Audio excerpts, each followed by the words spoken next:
থামেন, দেন ভাড়াটা দেন। আচ্ছা তোমার কাছে? হ্যাঁ আচ্ছা ঠিক আছে, দাও। খুচরো টাকাই আছে, এনে দাও।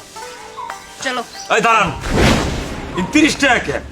ভাড়া তো হইছে 130 টাকা, নেন ভাড়া দেন। এই ছোট লোকের বাচ্চা, তুই কি টাকা আমাদের এখানে কি ইনকাম করে রেখেছিস? তোকে আমরা এত দেবো না? 30 টাকায় ভাড়া, 30 টাকা নিবি? দেখেন রোজা নিয়ে পরিশ্রম করছি, আমার টাকাটা দিয়ে দেন, আমি বাড়ি যামগা।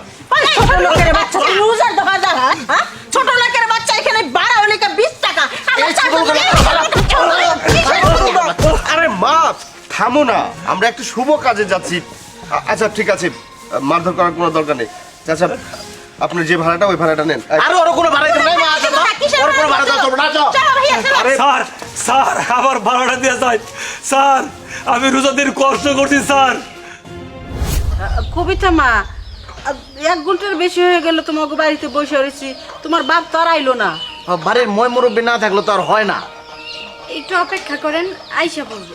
হ্যাঁ, আমার তো একটা জরুরি মিটিং আছে, তারপরে বিয়ের ফাইনালটা করে আমি এই এই এই বেন গেল। ছোট লোকের বাচ্চা, তোমার গাড়ি ভাড়া লেগে গেছে, তাই না? আরে কথা শুনেন না, কথা শুনেন, আর আমার কথাটা শুনেন না, আর আপনারা বুঝতে চেষ্টা করেন আমি কি কইতাছি। এই বেন গেল বাচ্চা, বুঝতে পারছি তুই এই জায়গায় ভাড়া নিতে আইছস, তাই না? তোর আর ভাড়া দিব না, যা এখান থেকে। মার বান্দির বাচ্চা, কি কথা শুন? আপনারা বুঝতে চেষ্টা করেন।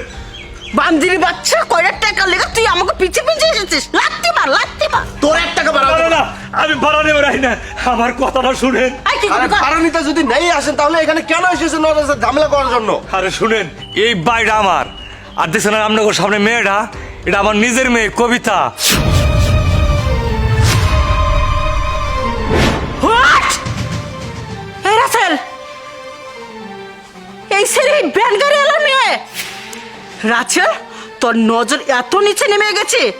ছি ছি ছি ছি ছি, সামান্য একটা ব্যান গাড়ি মেয়েকে পছন্দ করলি, সারাদিন ব্যান গাড়ি চালায় 200-300 টাকা কামাই করে। ও নো নেভার। আমি মানলাম তুই যখন যা কিছু আবদার করেছিস আমি মেনে নিয়েছি, কারণ তুই আমার একমাত্র ছেলে আর আমার একমাত্র মেয়ে, কারণ তোকে আমি অনেক ভালোবাসি। তার জন্য তুই সামান্য একটা ব্যান গাড়ি মেয়েকে তুই পছন্দ করবি? ছি, তুই যে আমার ছেলে, হ্যাঁ, আমি ভাবতে আমার ঘৃণা লাগছে। তোর নজর এত নিচে কুকিরা। ছি ভাইয়া ছি, তোমার কি শরম লজ্জা বলতে কিছু নাই? তুমি জানো না আমরা কত বড় লোক, আর তুমি কি না সামান্য ভ্যানওয়ালার মেয়েকে পছন্দ করেছো? ছি। আহা ভাইজান, আপনার নজর এরকম খারাপ সেটা আগে জানলে তো আপনার সাথে আমি আসতামই না। আমার তো মান সম্মান সব শেষ করে দিচ্ছেন। আমরা এতগুলো মানুষ কোথায় গিয়ে দাঁড়াবো বলেন তো? আরে তোমরা ভুল বুঝছো মা, মেয়ের বাবা ভ্যান চালায় তাতে কি হয়েছে? মেয়েটা শিক্ষিত, সুন্দর। চুপ কর! মার মুখে মুখে তর্চকর হচ্ছে, হ্যাঁ? লক্ষ লক্ষ টাকা খরচ করে তোমার ঢাকা বাড়িতে লেখাপড়া করাইছি এই ব্যাংকারে এলাম মেয়েরা বিয়ে করানোর জন্য। তোমার চেহারা দেখে মনে করছিলাম তোমার বাপে মনে হয় বড় একটা অফিসার, তা তো জানি না যে ব্যাংক গাড়ি চালায়। হ্যালো, সচিবালয় থেকে কারে চাই? ও আমার মেয়ে কবিতা, আমি তেমন বুঝি না। মা আমি ডরাই, ফোন তুই ফোন কর। হ্যালো, আসসালামু আলাইকুম। এক্সকিউজ মি, আপনি কি কবিতা বলছেন?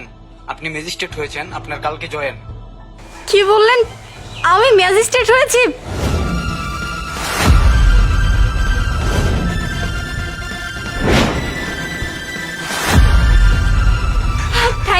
থ্যাংক ইউ সো মাচ বাবা। বাবা, আমি তোমার স্বপ্ন পূরণ করেছি।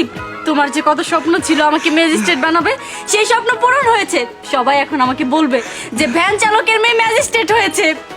মা তুই আমার আজকে আশা পূর্ণ করছস। আমি আশা করছিলাম আমি ভ্যান গাড়ি চালায় আমার মায়ের আমি ম্যাজিস্ট্রেট বানাবো।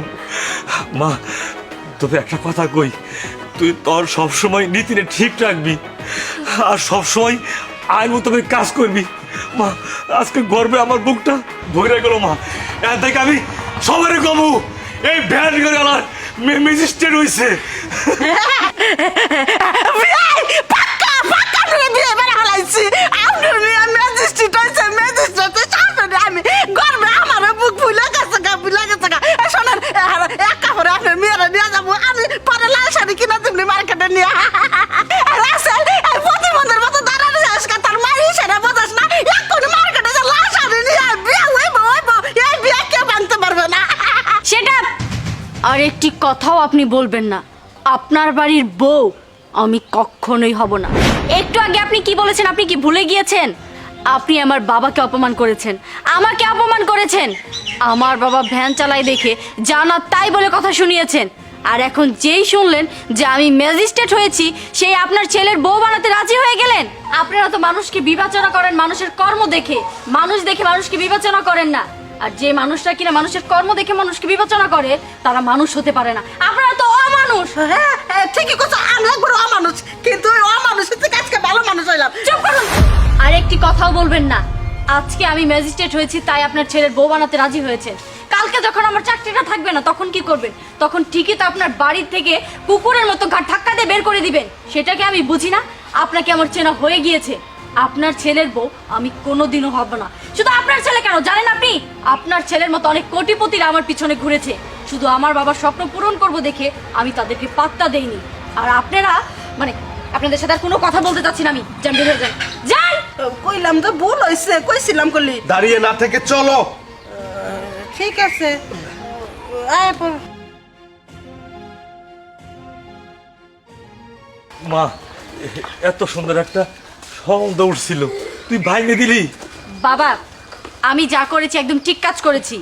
আমি ম্যাজিস্ট্রেট হয়েছি, সে লোভে ওরা আমাকে তাদের বাড়ির বউ করতে চেয়েছিল। আর আমি কোনো লোভী মানুষের সংসারে যেতে চাই না।